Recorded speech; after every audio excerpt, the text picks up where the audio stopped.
रहमतुल्लाहि व बरकातुहू।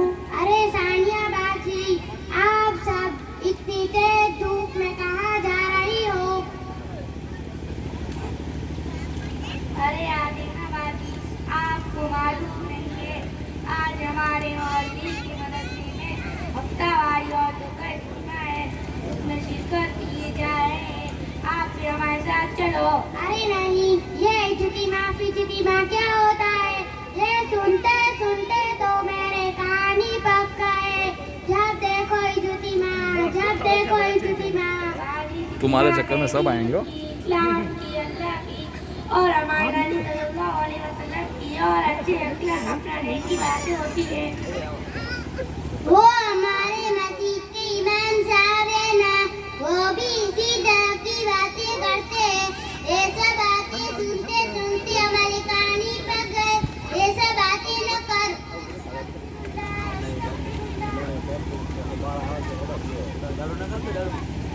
अस्तगफिरुल्लाह, अस्तगफिरुल्लाह। अल्लाह खैर करे, ये सब आप कैसी बातें कर रही हो?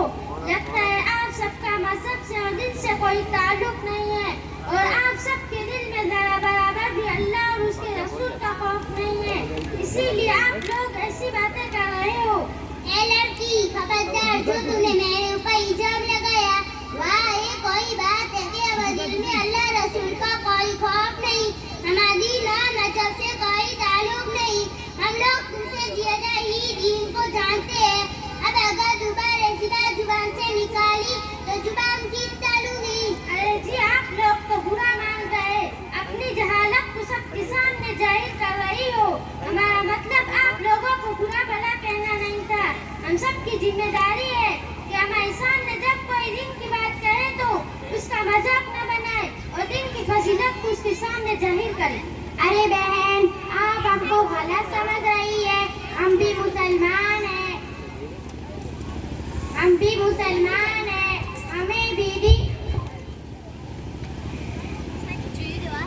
हमें भी दीन की बहुत सी मालूमात है।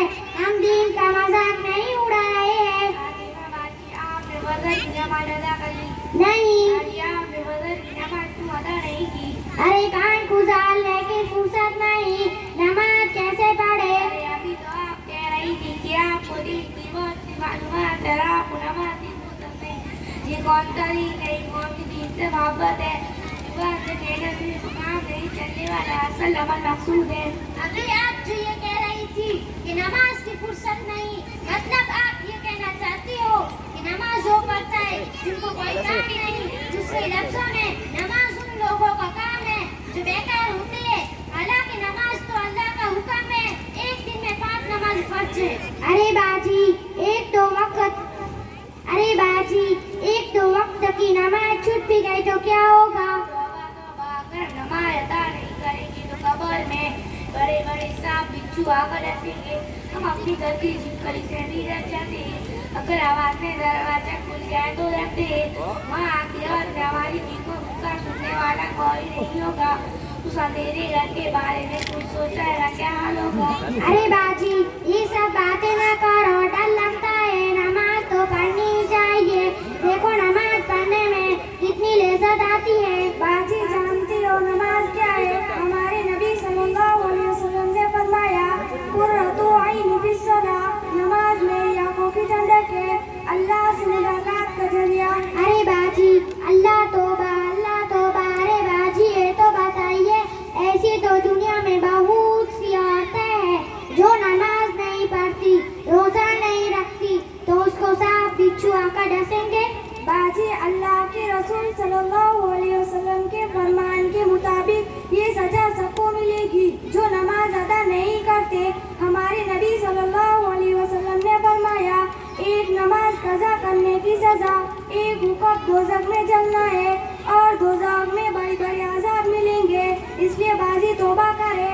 अरे बाजी, तौबा करती हूँ, आज से वक्त निकाल कर नमाज की पाबंदी करूँगी। अरे नहीं, आप तो वक्त निकालने की बात कर रही हो। नमाज पढ़ने में थोड़ी 2-4 घंटे लगते हैं।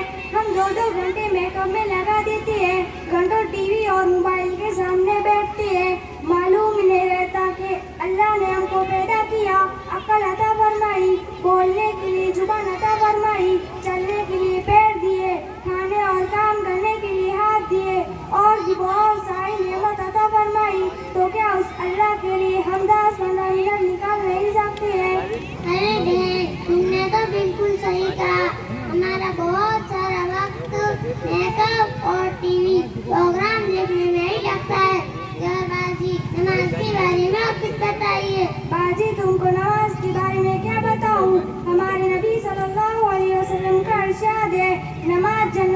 समझिए, नमाज मेरी आंखों की ठंडक है, नमाज दीन की सुतून है। कयामत में सबसे पहले नमाजी का हिसाब होगा। अगर नमाज सही निकली तो बाकी अमाल भी सही निकलेंगे। अगर नमाज में खराबी होगी तो बाकी अमाल में भी खराबी होगी। नमाज नमाजी के लिए कयामत में नूर होगा और अज़ाब से बचने का जरिया। मेरे मुहतरम भाईजान, ये सब बातें तुमको कहाँ से मालूम हुई? बहुत ही सीधी सी बात है, कई इल्म की जगह से ही मिलता है। हम रोजाना पाबंदी से मदरसा जाते और वक्त निकाल कर मोहल्ले के इज्तिमा में भी जाते और जमात में भी जाते। वहाँ ये सब बातें ताजा हो जाती है और इस पर अमल की फिक्र पैदा होती है। इंसान जिस माहौल में जियादा रहेगा उस माहौल का असर खुद ब खुद होता रहता है। आप अपना ज्यादा वक्त इस्लामी माहौल में गुजारेगी तो आपके अंदर धीरे धीरे इस्लाम दाखिल होता जाएगा और आप अपना ज्यादा वक्त गैर इस्लामी यानी बुरी माहौल